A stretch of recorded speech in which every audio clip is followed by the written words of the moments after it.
أعوذ بالله من الشيطان الرجيم. بسم الله الرحمن الرحيم.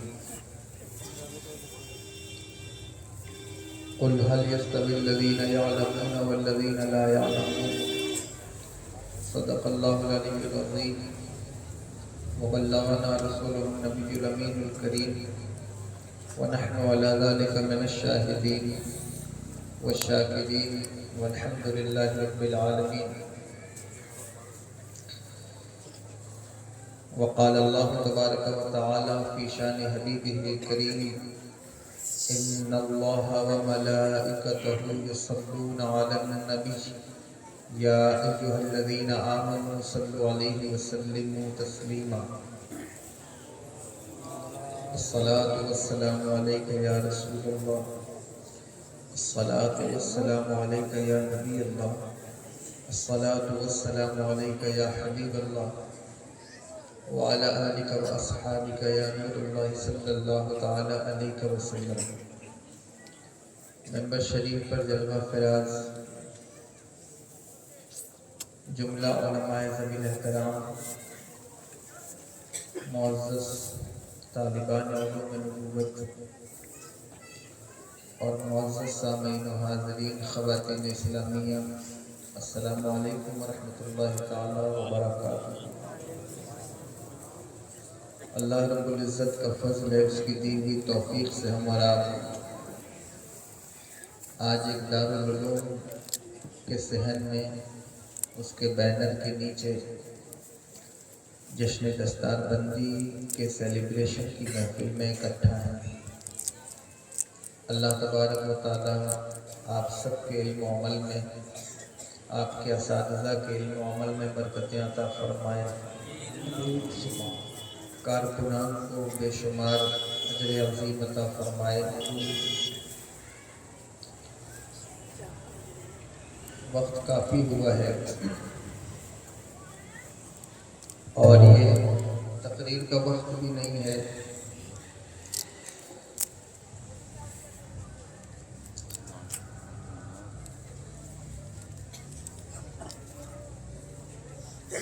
کچھ باتیں آپ سے، طلبہ سے عرض کر دینا چاہتا ہوں کیونکہ آپ فارغ التحصیل ہیں. آپ کو ابھی آگے بہت سی منزلیں طے کرنا ہے. عوام پتہ نہیں ان کو میری زبان کی انڈرسٹینڈنگ ہے کہ نہیں ہے، لیکن جہاں تک مجھے امید ہے کہ کچھ باتیں ان کو بھی ضرور سمجھ میں آئیں گی.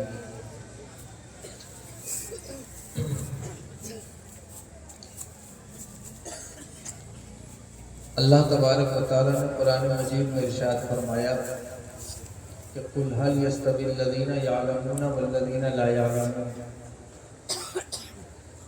کبھی بھی عالم اور جاہل برابر نہیں ہو سکتے.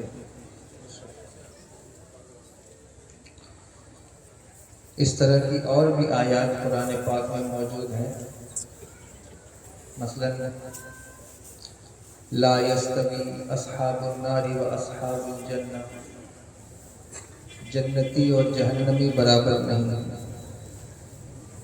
ایمان والے اور کفر والے برابر نہیں. صرف جو طلبہ ہیں وہی بات سن رہے ہیں توجہ سے. آپ سن رہے ہیں کہ نہیں؟ سمجھ میں آ رہا ہے؟ آپ تو اردو سمجھتے ہیں نا؟ آپ بھی سمجھتے ہیں یا نہیں؟ آپ لوگ سمجھتے ہیں؟ عالم اور جاہل برابر نہیں ہے. قرآن ایسی کتاب ہے جس نے دنیا کے سارے فرق مٹائے ہیں. کوئی بڑا نہیں، کوئی چھوٹا نہیں، کوئی امیر نہیں، کوئی غریب نہیں، کوئی گورا نہیں، کوئی کالا نہیں. درس مساوات دیا ہے، لیکن سارے فرق مٹا کر کے قرآن نے کہا کہ عالم اور جاہل برابر نہیں ہو سکتے. جاہل اور عالم میں فرق یہ ہے کہ جاہل ہمیشہ اوپری چیزوں کو دیکھتا ہے، انسٹنٹ مفاد، فوری فائدہ. اور عالم ہمیشہ اس کی نظر گہری ہوتی ہے، وہ دور کا فائدہ دیکھتا ہے۔ عام طور پر جو چیز کسی کو دکھائی نہیں دیتی وہ علماء کو دکھائی دیتی ہے۔ اگر یہ کیفیت آپ کی نہیں ہے ابھی تک تو آپ عالم بننے کی کوشش کیجیے کہ آپ عالم بنیں۔ مدرسے آپ کو عالم بننے کا طریقہ بتا دیتے ہیں کہ آپ عالم اس طریقے پر چل کے بن سکتے ہیں۔ عالم وہی بنے گا جو آگے اس طریقے پر چلے گا، پڑھے گا، مطالعہ کرے گا۔ جس نے اپنی زندگی میں فل اسٹاپ لگا لیا اور ساری سیلیبریشن اس نے ایک ہی دن سیلیبریٹ کر لیا کہ میں فارغ ہو گیا، وہ عالم نہیں بن سکتا۔ بری تو نہیں لگ رہی میری بات؟ سمجھ رہے ہیں یا نہیں؟ وہ عالم نہیں بن سکتا۔ حضور نے ارشاد فرمایا اپنے صحابہ سے، اے میرے صحابہ، تمہارے اندر دین کو سمجھنے والے زیادہ ہیں اور دین کو سمجھانے والے کم ہیں۔ کثیر فقہاؤہ وقلیل خطباؤہ۔ تمہارے ہاں صحابہ سے کہا کہ تم میں دین کو سمجھنے والے زیادہ ہیں اور سمجھانے والے کم ہیں۔ اگر آسان ترجمہ کریں اس کا مطلب یہ کہ تم میں فقیہ زیادہ ہیں، خطیب کم ہیں۔ سمجھ رہے ہیں؟ فرمایا ایک زمانہ ایسا آئے گا جس میں دین سمجھانے والے زیادہ ہوں گے اور دین کو سمجھنے والے کم ہو جائیں گے۔ یعنی خود ان کو دین سمجھ میں نہیں آئے گا لیکن وہ دوسروں کو دین سمجھانے چلیں گے۔ جو خود دین کو نہ سمجھ سکے، جس کو فہم دین نہ ملے، وہ دوسروں کو دین کیسے سمجھائے گا؟ مثلا اور کسی سے میں یہ بات نہیں کر رہا ہوں، صرف آپ سے کر رہا ہوں۔ اگر آپ دین کو نہ سمجھ سکیں، کوشش نہ کریں، ایفرٹ نہ کریں، آپ دوسروں کو کیا ہی دین سمجھائیں گے؟ آپ پہلے خود دین کو سمجھیے، دین کو جانیے۔ دین کا فہم یہ اللہ کا فضل ہے، بہت بڑا فضل ہے، سب کو نہیں ملتا۔ کتنی بھی بڑی یونیورسٹی سے فارغ ہو جائے، اشرفیہ سے فارغ ہو، ازہر سے فارغ ہو، بغداد سے، کیمبرج سے، کہیں سے فارغ ہو، ضروری نہیں کہ اسے دین کا فہم ملا ہو۔ لیکن ایک آدمی کوئی گاؤں کے چھوٹے مدرسے سے، دارالعلوم سے فارغ ہے، لیکن اللہ کا فضل اس کے اوپر ہے، اسے دین کا فہم مل جاتا ہے۔ ایسا ہوتا ہے،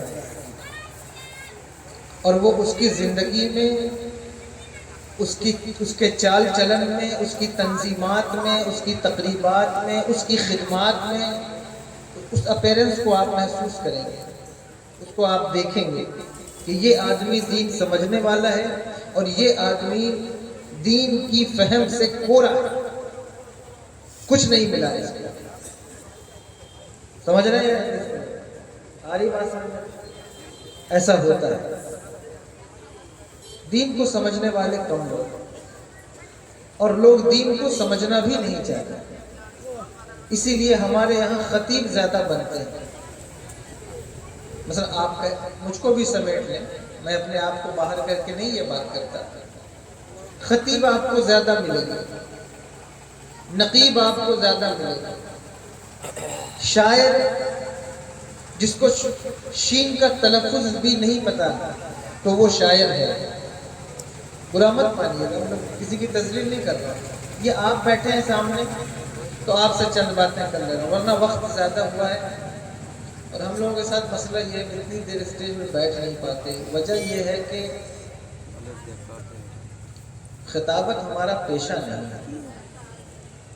اسٹیج پر جتنی دیر بیٹھتے ہیں کوشش ہوتی ہے کہ باوضو بیٹھیں، سلیقے سے بیٹھیں، کوئی بوریت محسوس نہ ہو، لیکن اب وقت زیادہ ہوا ہے، اس لیے تقریر کچھ نہیں کر سکوں گا میں، لیکن چند باتیں میں آپ سے ضرور کروں گا۔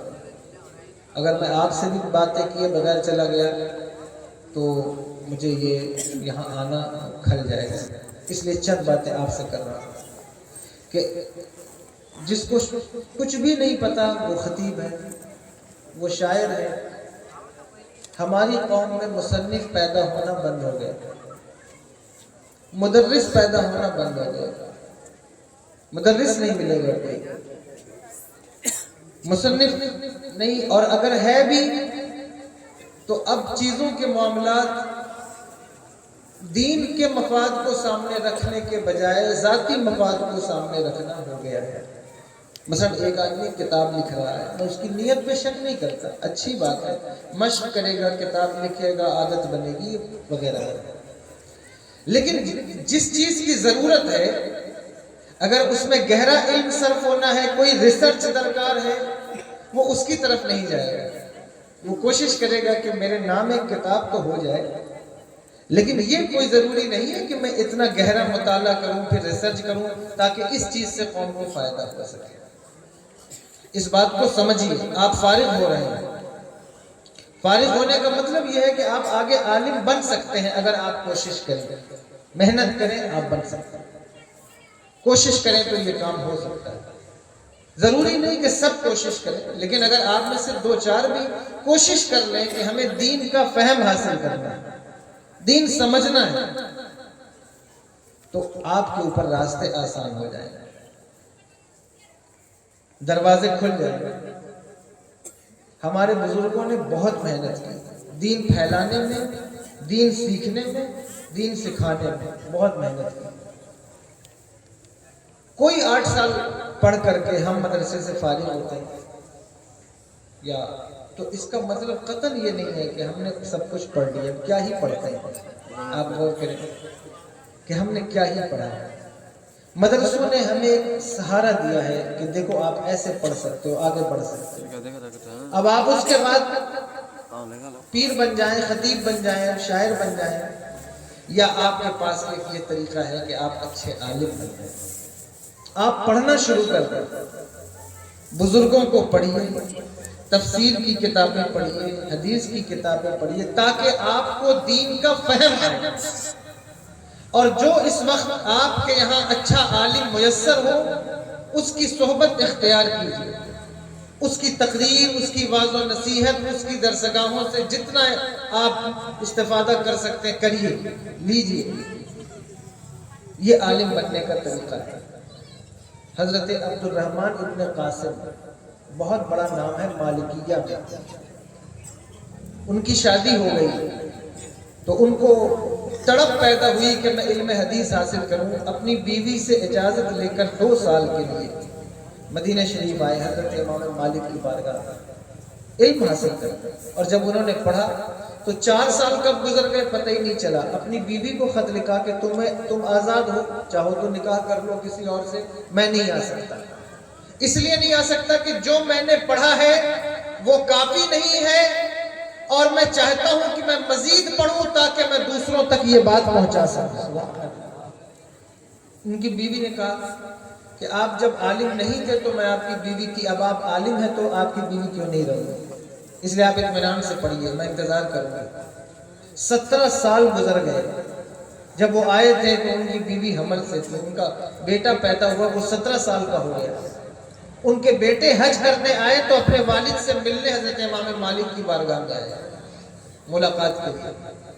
دونوں باپ بیٹے لپٹ کر روئے، باپ نے بیٹے کو دیکھا ہی نہیں تھا 17 سال تک۔ حضرت امام بقی الدین بقی بن مخلد، بہت بڑا نام ہے نا، حضرت امام احمد ابن حنبل کے شاگردوں میں، اندلس کے رہنے والے تھے، کینیڈا یعنی موجودہ جو پورچگل ہے، وہاں سے چلے حضرت امام احمد کی بارگاہ میں علم حاصل کرنے۔ ان کا جہاز ڈوب گیا، لوگ ختم ہو گئے، لیکن انہوں نے ایک لکڑی کا پٹڑا پکڑ کر اس کو ہاتھ سے چلاتے ہوئے محنت کی کہ میں کسی طرح بغداد پہنچوں گا، اور 6 مہینے کی راہ پیدل چل کر بغداد آئے۔ جس وقت بغداد آئے حضرت امام احمد ابن حنبل کی درسگاہ بند ہو گئی، گورنمنٹ نے، عباسیہ کا دور تھا، ان کے مدرسے پہ تالا لگا دیا، وہ پڑھا نہیں سکتے تھے، ان کو نظر بند کر دیا گیا۔ یہ بھکاری بن کر کپڑے پھاڑ کر ہاتھ میں کاسا لے کر حضرت امام احمد بن حنبل کی بارگاہ میں حدیث سیکھنے جاتے تھے تاکہ جو سیکیورٹی گارڈ ہیں ان کو پتہ نہ چلے کہ یہ طالب علم ہے. بھیک مانگنے کے بہانے پڑھنے جاتے تھے. 3 سال ان کے دروازے پر کھڑے ہو کر کے پڑھا اور 3 سال میں 18,000 حدیثیں یاد کی. جب حضرت امام احمد بن حنبل کی درسگاہ دوبارہ شروع ہوئی, دنیا بھر سے تلامذہ سمٹ کر ان کی درسگاہ میں آئے تو حضرت نے فرمایا سب کنارے ہٹ جاؤ, پہلے میرے اس شاگرد کو آگے آنے دو جس نے میرے دروازے پہ کھڑے ہو کر مجھ سے حدیث سیکھی. تو آپ محنت کیجیے اور علم دین کا فہم حاصل کیجیے, دین کو سمجھیے. جب تک دین سمجھ میں نہیں آئے گا آپ علمی انقلاب نہیں پیدا کر سکتے, علمی ریولیوشن نہیں پیدا کر سکتے.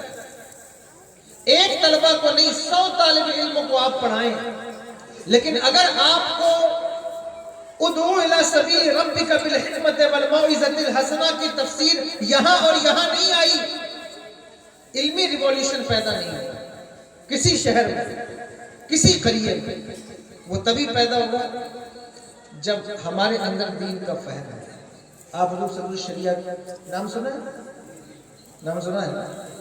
یہ مصباحی برادران ہیں, آپ کے اساتذہ سب مصباحی ہیں ماشاءاللہ. یہ حضور صدر الشریعہ کے پوتے شاگرد ہیں. ان کے یعنی حضور حافظ ملت کے استاد ہیں حضور صدر الشریعہ علیہ الرحمہ, اور حضور صدر الشریعہ علیہ الرحمہ نے پڑھایا ہے. حضور مجاہد ملت ہوں, حضور حافظ ملت ہوں, ایک اچھی خاصی جماعت ہے جو ان سے استفادہ کرتی رہی. انہوں نے اپنی کائنات بنائی ہے, آگے علمی ریولیوشن پیدا کیا, انقلاب پیدا کیا. اس لیے اگر علمی انقلاب لانا چاہتے ہو دین کی سمجھ, دین کا فہم پیدا کریں. کوشش کیجئے کہ آپ کو دین سمجھ میں آئے. آپ کو اگر دین سمجھ میں, آپ کے سامنے مختلف چیلنجز ہیں. دنیا آپ کو, سن رہے ہیں آپ یا نہیں میری بات؟ دنیا آپ کو اپاہج سمجھتی ہے, دنیا آپ کو وکلانگ سمجھتی ہے. میری بات بری لگے ہو سکتا ہے لیکن اس کو مانیے. اس لیے آپ وہ ماشاءاللہ تقریر بچہ کر رہا تھا انگلش میں, اچھی بات ہے, لیکن انگلش میں تقریر کرنا ضروری نہیں ہے. لینگویجز پر عبور حاصل کرنا یہ ضروری ہے. آپ کے سامنے اتنے چیلنجز ہیں کہ آپ کو اندازہ نہیں ہے اس بات کا.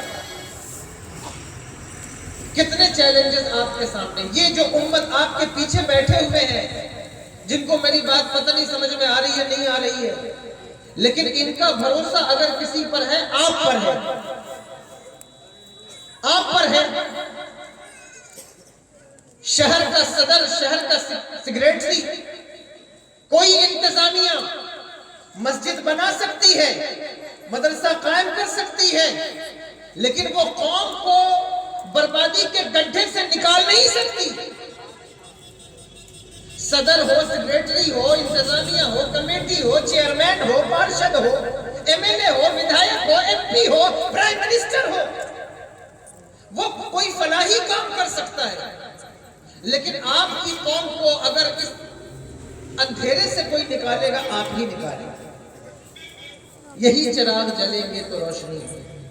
آپ کو نکالنا, یہ آپ کے سامنے چیلنج ہے. آپ کیسے نکالیں؟ اس امت کی نگاہ آپ پر ٹکی ہوئی ہے, آپ کو ٹکٹکی باندھ کر دیکھ رہی ہے. ان کے پاس کوئی حل نہیں ہے. وہ لینگویجز سے آشنا نہیں ہے, وہ دین سے آشنا نہیں ہے, وہ دینی چیلنجز کو نہیں جانتے ہیں. حضور نے ارشاد فرمایا القوم علی دین ملوکہم, قومیں اپنے بادشاہوں کے نقش قدم پر ہوتی ہیں. بادشاہ کون ہے؟ بادشاہ کون ہے؟ العلماء ورثۃ الانبیاء, علماء انبیاء کے وارث ہیں. آپ ہی ہیں, یہ آپ کی طرف دیکھ رہے ہیں.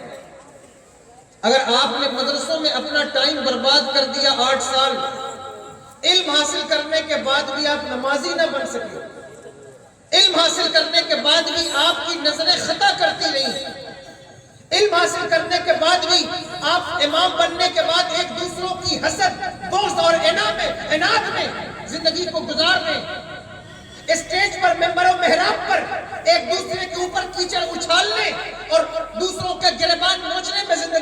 میں یہ قوم آپ سے سوال کرے گی، آج نہ کرے میدان محشر میں کرے گی۔ آپ اس لیے نہیں ہیں کہ آپ خطیب بن جائیں، پیر بن جائیں، کوئی شاعر بن جائیں اور 10-20 روپے 50 روپے کے لیے آپس میں لڑتے پھریں، نہیں۔ آپ قوم کا مستقبل، یہ قوم آپ کی طرف دیکھ رہی ہے کہ یہ وہ لوگ ہیں جن کے سر پر علماء ورثۃ الانبیاء کا تاج رکھا گیا ہے۔ یہ وہ لوگ ہیں جو ہمیں مصیبت سے نکالیں گے، پریشانیوں سے نکالیں گے۔ قوم کے چہرے پر اس وقت جو مار ہے وہ کیسی زبردست ہے، ذلت کی، بے دینی کی، بدعملی کی۔ کتنے موضوعات ہیں جنہیں آپ کو فیس کرتا ہے، لیکن اگر آپ عمل کے عصے کے بغیر خدمت خلق کے لیے آئے کامیاب نہیں ہو سکتے۔ اس لیے بہت ضروری ہے، یہ چند باتیں میرے ذہن میں مستحضر تھی، میں نے عرض کر دی، بہت ضروری ہے کہ آپ فائدہ دیکھو۔ آخری بات اس زمرے کی عرض کر دوں یا نہیں؟ آپ کو اللہ نے جو پاور دیا ہے وہ دنیا میں کسی امت کو، کسی قوم کو نہیں ملا۔ کنتم خیر امت اخرجت للناس تأمرون بالمعروف وتنہون عن المنکر وتؤمنون باللہ۔ یہ آیت آپ نے پڑھی ہوگی، جلالین پڑھ کے آئے ہیں۔ کنتم، تھے تم، یہ کیا ہے؟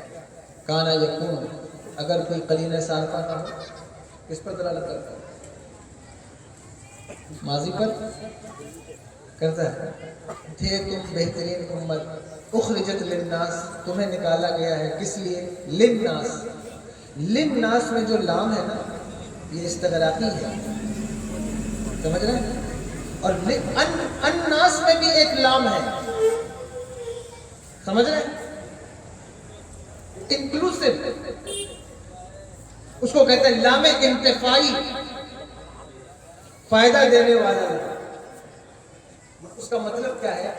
اس کا مطلب یہ ہے کہ اس امت کو جو پاور ملا ہے فائدہ دینے میں وہ کسی امت کو نہیں ملا۔ میں اپنے دل سے یہ بات نہیں کہتا۔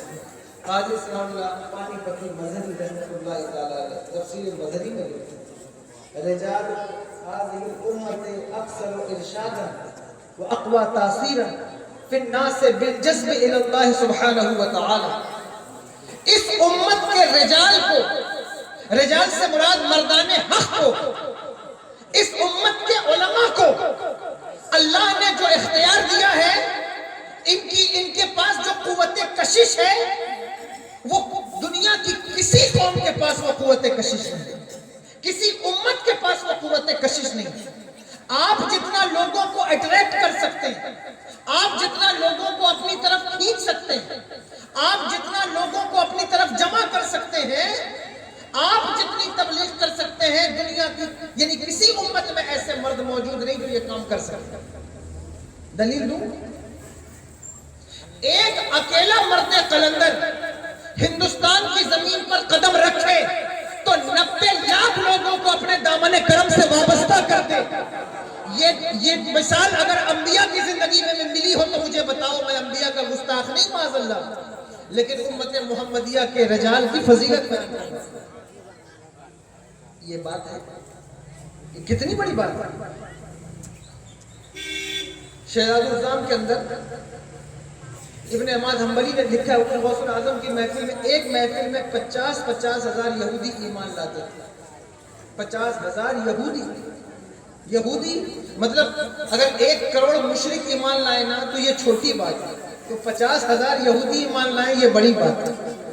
یہ وہ قوم ہے جس کے بارے میں حضور نے فرمایا اگر تمہارے پاس صدقہ دینے کو پیسہ نہ ہو فَلْيَلْعَنِ الْيَهُودُ، تم یہودیوں پر لعنت بھیج دو تمہارا صدقہ ادا ہوگا۔ وہ قوم، تو یہ اس امت کا پاور، اس کو آپ محسوس کریں۔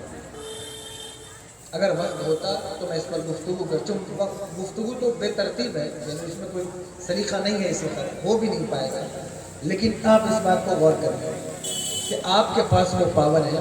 جو چیلنجز آپ کو ہیں ان کو آپ سمجھیے اور دیکھیے کہ آپ کیا کر سکتے ہیں قوم کے لیے۔ اس میں 2-3 باتیں یاد رکھیں۔ سب سے پہلی بات، اللہ والوں کے مشائخ کے گستاخ مت بنو۔ یہ مدرسے کے بچوں کو شوق چڑھائے، یہ شوق کس نے چڑھایا ہے اس کو بیان کرنے کا وقت نہیں ہے، کہ جیسے ہی مدرسے سے نکلتے ہیں ان کو سب سے پہلے جو انسان برا لگتا ہے وہ پیر ہے، کہ پیر بہت بری چیز ہے، شیخ بری چیز ہے۔ یہ 8 سال محنت ہم نے کی ہے، ہاتھ پیر صاحب کا چوما کیوں جا رہا ہے، سید صاحب کا ہاتھ کیوں چوما جا رہا ہے، یہ چیزیں پیدا ہو جاتی ہیں علم کے ساتھ، بعض اوقات ایسا ہوتا ہے۔ لیکن یاد رکھو یہ جو پیچھے لوگ بیٹھے ہیں نا، ان کو پیر کی اتنی ضرورت نہیں ہے جتنی تمہیں پیر کی ضرورت ہے۔ پیر کی ضرورت دراصل علم والوں کو ہے۔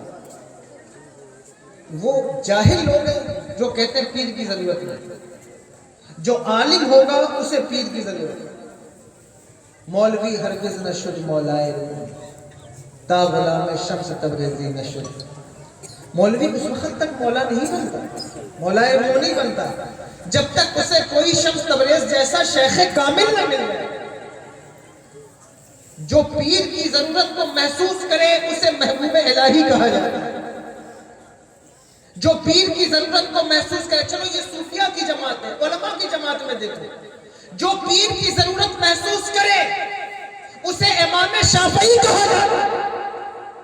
جو پیر کی ضرورت محسوس کرے اسے امام فخر الدین رازی کہا جاتا ہے۔ امام فخر الدین رازی، ان کی تفسیر ہے تفسیر کبیر۔ میرے جیسے کم علم انسان سے اگر کوئی پوچھے کہ کوئی چوٹی کی تفسیر کے نام بتائیے 2-4، تو شاید میں پہلے نمبر پر تفسیر کبیر کو رکھوں۔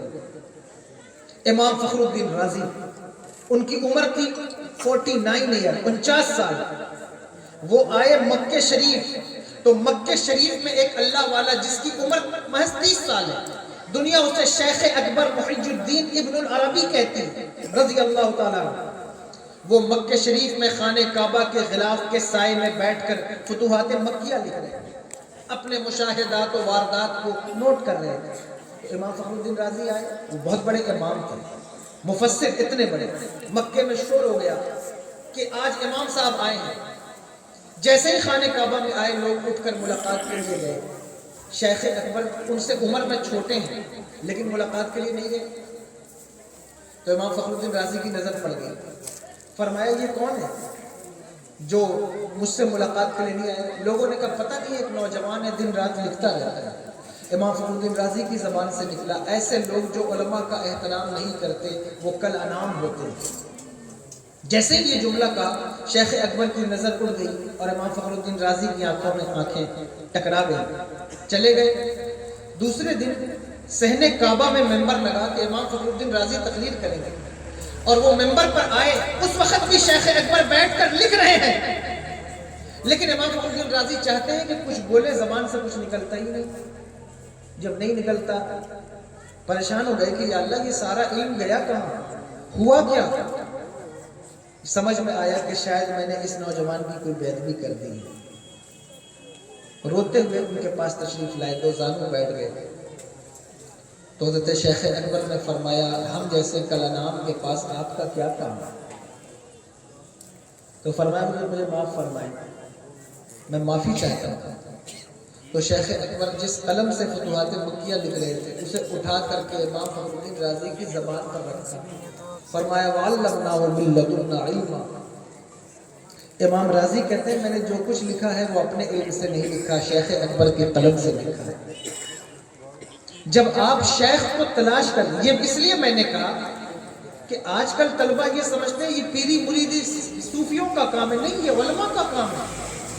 امام اعظم جیسا انسان جس کے علم اور جس کی فقاہت، جس کے فہم دین کا عالم یہ ہے کہ سفیان ثوری جیسا انسان جس کی بارگاہ میں سلام پیش کرے، اللہ اکبر، امام اعظم کہتے ہیں کہ مجھے بھی پیر کی ضرورت ہے۔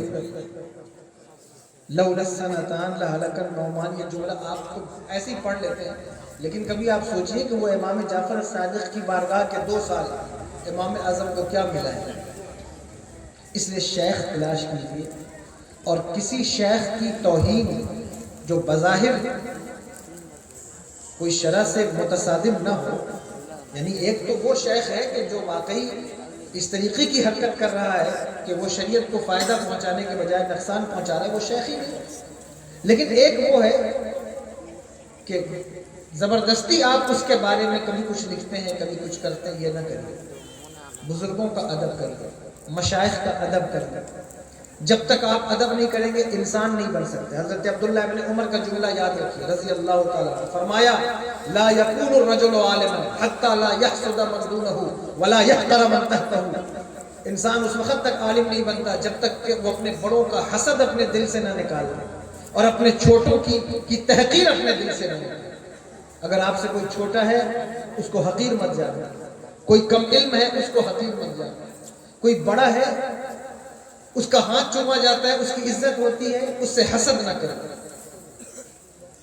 اس لیے کہ اللہ مرتبہ دینے والا ہے، اللہ نے مرتبہ دیا، جی لگا کر کے پڑھیے، محنت سے پڑھیے۔ اب تو اتنا آسان ہے، ساری کتابیں نیٹ پر موجود ہیں، انٹرنیٹ سے آپ کتابیں نکالیں، مطالعہ کریں۔ مطالعے کی عادت یہی آپ کو عالم بنائے گی، کامیاب کرے گی۔ اور آپ وہ امت کے افراد ہیں کہ آپ تھوڑی سی محنت کریں، دوسرے لوگ دن رات محنت کریں، وہاں نہیں پہنچ سکتے جہاں آپ پہنچ جائیں گے۔ یہ معمولی چیز نہیں ہے، بہت بڑی چیز۔ میں اکثر تقریروں میں کہتا ہوں، آپ نے شاید سنا ہوگا، انٹرنیٹ پر میری تقریریں ہیں اس عنوان سے کہ جو بچے آئی ایس کی تیاری کر رہے ہیں، پی سی ایس کی تیاری کر رہے ہیں، جنہوں نے نیٹ کوالیفائی کیا ہے یا مختلف شعبہ جات میں، میڈیکل میں، یا وہ بزنس کی طرف آئے ہیں، جو کچھ بھی کر رہے ہیں، مدرسے کے طلبہ اگر ان کی آدھی محنت بھی کر دیں تو میں خدا کی قسم منبر پر بیٹھ کر کہتا ہوں کہ وہ دنیا کی قومیں پیچھے کھڑی ہوں گی، آپ ان کے آگے کھڑے ہوں، آپ ان کے آگے کھڑے ہوں۔ آپ نے کبھی آئی ایس کی پریپریشن کرنے والوں سے ملاقات کی ہے؟ کبھی پوچھا ہے کہ وہ کون سی تیاریاں کرتے ہیں؟ کبھی پوچھ کر دیکھیے۔ جو بندہ قطبی حل کر کے آیا ہو، جو سراجی پڑھ کر آیا ہو، اس کے لیے آئی ایس کی تیاری کوئی مشکل کام نہیں۔ یہ میں ذمہ داری سے کہہ رہا ہوں، محنت کر کے دیکھو، تمہارے لیے کوئی راستہ مشکل نہیں ہے۔ جس نے 30 پارے قرآن کے یاد کر لیے، اللہ اکبر کبیرہ، اس کے لیے آئی ایس کی تیاری کوئی مشکل کام نہیں۔ اس کے لیے میڈیکل لائن میں اترنا کوئی مشکل کام نہیں، اس کے لیے LLB کوالیفائی کرنا کوئی مشکل کام نہیں ہے۔ اگر آپ عالم بن گئے ہیں، ضروری نہیں ہے کہ جو مدرسے سے فارغ ہو وہ مسجد کا امام ہی بنے، یہ ضروری نہیں ہے کہ جو مدرسے سے نکلے وہ مدرسے کا مدرس ہی بنے، یہ ضروری نہیں ہے کہ دستار بن گئی تو اسٹیج کا خطیب ہی بنے۔ قوم کو تمہاری ضرورت ہے۔ ایسا ہو سکتا ہے کہ ایک مدرسے سے فارغ ہونے والا طالب علم اپنے شہر کی کورٹ کا جج بھی ہو۔ ایسا ہو سکتا ہے کہ ایک مدرسے سے فارغ ہونے والا عالم دین اپنے شہر کی چوکی کا آئی ایس آفیسر بھی ہو۔ ایسا ہو سکتا ہے کہ مسجد کا امام بھی ہو اور اللہ اکبر کبیرہ اپنے شہر کے ہاسپٹل کا ڈاکٹر بھی ہو۔ یہ ہو سکتا ہے، ممکن ہے، بلکہ ایسا ہوا ہے۔ تاریخ پڑھو، حضرت علامہ فضل خیر آبادی دلی جامع مسجد کے امام بھی ہیں اور اپنی کورٹ میں ظہر کے بعد فیصلے بھی کرتے ہیں، نہیں کرتے؟ آپ محنت کر سکتے، کوشش کر سکتے۔ بہرحال ہمارے بزرگوں کو اس بارے میں اختلاف بھی ہے۔ یہ بات اگر ہمارے بڑے بزرگ بیٹھے ہو نا تو میں نہیں کر سکتا ان کے ساتھ، تو وہ بعض بزرگ ہمارے ایسے ہیں جو ناراض ہوتے ہیں کہ کیا ضرورت ہے، جو عالم بن رہا ہے وہی سب کام کرے۔ اس کی بنیادی بات یہ ہے دراصل کہ ان علماء کو جو ذہن ملا ہے وہ کسی اور کو نہیں ملا، جو ان طلباء کو ملا ہے وہ کسی اور کو نہیں ملا۔ 7 سال کا بچہ اگر 30 پارے قرآن کے یاد کر لے، یہ کوئی معمولی کام نہیں ہے، کوئی آسان کام نہیں ہے۔ اللہ اکبر، یہ ہمارے یہاں یہ لوگ ہیں 17 لاکھ حدیثیں یاد کرنے والے، 7 لاکھ حدیثیں یاد کرنے والے، روات اور جو ہے وہ راویوں کی احوال اور ان کے اعتدال اور ضبط کی جو ہے وہ کہانیاں یاد کرنے والے ہمارے یہاں موجود ہیں۔ یہ کسی اور قوم کے اندر تمہیں نہیں ہے۔ یہ قوت حافظہ، یہ صلاحیت کسی قوم کے اندر نہیں ہے۔ لوگ کہتے ہیں کہ یہودیوں کے پاس دماغ بہت گفٹڈ ہے، لیکن تمہیں جو اللہ نے دماغ دیا وہ کسی قوم کو نہیں دیا. دنیا کے ہر شعبے کا انسان 60 سال کے بعد ایک بہت اچھا جو ہے وہ کارڈیولوجسٹ ہو, گائنوکولوجسٹ ہو, ایک بہت اچھا سرجن ہو, نیورولوجسٹ ہو, 80 سال کی عمر کو پہنچے ہاتھ کانپنے لگے نا تو اس سے کوئی آپریشن نہیں کراتا, اس لیے ڈرتے ہیں کہ پتہ نہیں کون سی خطا کرے گا. لیکن تم غور کر کے دیکھو, ہمارے ہاں عمر جیسے جیسے بڑھتی جائے گی فتوے کی سند اور فتوے کا اثر ویسے ویسے بڑھتا جائے گا. یہ کس بنیاد پر ہے؟ تمہیں یقین نہ ہو محدث کبیر کو دیکھ لو, تمہیں یقین نہ ہو اللہ اکبر کبیرہ. اشرفیہ کے بہت سارے اساتذہ ہیں ہمارے مشائخ جن کو آپ دیکھیں, جامعۃ الرضا میں بڑے بڑے لوگ ہیں, آپ دیکھیں ضعیفی آتی جائے گی لیکن تحقیق اتنی ہی زیادہ شاندار ہوتی جائے گی. یہ اس دین کا کمال ہے, اس امت کے افراد کو اللہ نے یہ صلاحیت دی ہے. بات نہیں کرنا چاہتا تھا پھر بھی اتنی بات ہو گئی ہے. میں سمجھتا ہوں آپ نے کچھ باتیں مجھ سے لی ہوں گی, اور اگر لی ہوں گی مجھے دعا دیجیے گا. کوئی بات اچھی نہ لگے تو نہ قبول کریں, لیکن غور ضرور کریں کہ ہمیں اس بات پر غور کرنا ہے. کوشش کریے, آپ غور کریے. اس امت کو آپ ہی کا سہارا ہے. ہمیشہ جب بھی امت کسی مصیبت میں آتی ہے کون نکالتا ہے بتائیے؟ کالج کے بچے, یونیورسٹی کے بچے. تاریخ پڑھ کر دیکھیں. یہ جتنے یہاں صدر صاحبان, سیکریٹری اور کارکنان بیٹھے ان سے بھی تھوڑی سی بات کرنا. اپنے بچوں کو انجینئر بناؤ, ڈاکٹر بناؤ, سب کچھ بناؤ, لیکن یہ بات اپنے یہاں رکھنا دماغ میں کہ امت جس وقت اندھیروں میں گرنے لگے گی, خدا کی قسم انجینئر بہت کام کا آدمی ہے, میں انکار نہیں کرتا, لیکن اجتماعی طور پر امت کا ہاتھ پکڑ کر کوئی یونیورسٹی کا بچہ نہیں نکالے گا. 1450 سال کی تاریخ گواہ ہے, جب جب امت کو ٹھوکر لگی, خواہ وہ ایمان کے مرحلے میں ہو, عمل کے مرحلے میں ہو, اعتقاد کے مرحلے میں ہو, کس نے نکالا ہے؟ خلق قرآن کا فتنہ اٹھا, مورچہ لینے والا کون ہے بتاؤ؟ مدرسے کا بچہ ہے یا نہیں؟ معتزلہ کا فتنہ اٹھا, مورچہ لینے والا کون ہے؟ مدرسے کا بچہ ہے کہ نہیں؟ بہت دور کی بات ہے نا, قریب آ جاؤ, قریب آ کر کے دیکھو. مصطفیٰ جان رحمت کی عظمت کو چیلنج کیا گیا, اللہ کی وحدانیت پر تبرے پڑے گئے. مورچہ کس نے لیا؟ وہ کسی اسکول کا بچہ نہیں ہے, بلکہ وہ ایک مدرسے کا بچہ ہے. دنیا جسے امام احمد رضا خان کہتی ہے, وہ مدرسے کا بچہ ہے. ملک کی آزادی کو تار تار کر کے انگریزوں نے 200 سال, آج ریپبلک ڈے تھا, وہ بھی بات آ رہی ہے, اس ملک کو غلامی کی زنجیروں میں جکڑا. ہندو ہو یا مسلمان, کسی بھی مذہب سے اس کا تعلق ہو, غلامی کی زنجیر اس کے گردن میں توق بن کے لٹک رہی تھی. جس نے سب سے آگے بڑھ کر فتوی جہاد دیا وہ کسی یونیورسٹی کا بچہ نہیں تھا, وہ ایک مدرسے کا بچہ تھا. دنیا جسے علامہ فضل حق خیر آبادی کہتے ہیں. امت تمہاری طرف دیکھ رہی ہے اور تمہیں سے اس کی آس ہے. اس لیے اتنے ترش رو نہ بنو, اتنے سنگ دل نہ بنو. مدرسے میں پڑھ کر کے بھی اگر نمازی نہ بن سکے, مدرسے میں پڑھ کر کے بھی اگر نظروں میں حیا نہ آ سکے, مدرسے میں پڑھ کر کے بھی اللہ اکبر قوم کا درد نہ پیدا ہو سکے, تو رات کی تاریکی میں اپنے رب سے دعا کرو, اے میرے مالک, تو نے جس طرح مدرسے کے دروازے مجھ پر کھولے ہیں, اپنی رحمتوں کے دروازے بھی مجھ پر کھول دے. یہ دعا کرو, دعا کرو. اللہ اکبر.